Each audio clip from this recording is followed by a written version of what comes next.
देशसेवेत झोकून देणाऱ्या वीर जवानाला अखेरचा निरोप।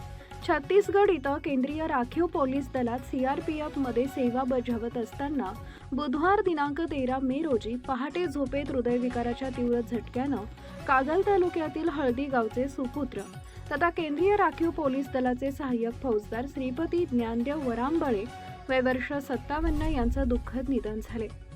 देशसेवेत कार्यरत असतानाच त्यांना वीरमरण प्राप्त झाल्यानं संपूर्ण हळदी गावासह परिसरात शोककळा पसरली आहे। त्यांच्या पार्थिवावर शुक्रवार दिनांक 15 मे रोजी दुपारी 2 वाजता हळदी स्मशानभूमीत शासकीय इतमामात अंत्यसंस्कार करण्यात आले।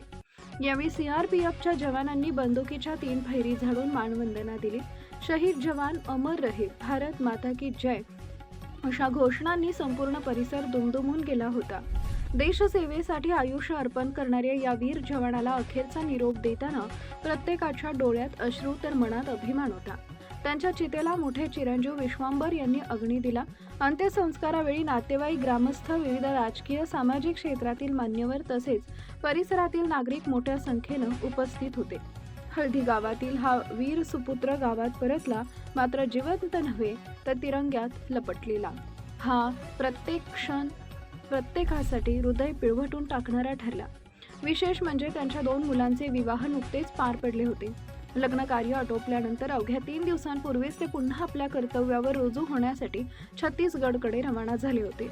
संसारातील आनंदाचे क्षण अनुभवून पुन्हा मातृभूमीच्या सेवेसाठी गेलेल्या या जवानाचे अचानक निधन झाल्यानं हळदी गावावर दुःखाचा डोंगर कोसळलाय। श्रीपती वरांबळे यांनी देशाच्या विविध भागात कर्तव्य बजावताना शौर्य, प्रामाणिकपणा आणि निष्ठेनं सेवा बजावली। आपल्या कर्तव्यनिष्ठ स्वभावामुळे त्यांनी सहकार्यांसह गावकऱ्यांच्या मनात वेगळं स्थान निर्माण केलं होतं। देशसेवेचा आदर्श घालून देणाऱ्या या वीर जवानाच्या निधनानं परिसरात हळहळ व्यक्त होत असून त्यांच्या आठवणी कायम सर्वांच्या मनात जिवंत राहणार आहेत। सर्जेराव भाट, मुरगुड प्रतिनिधी। लाईक करा, शेअर करा, सबस्क्राईब करा आणि बेल आयकॉन प्रेस करा।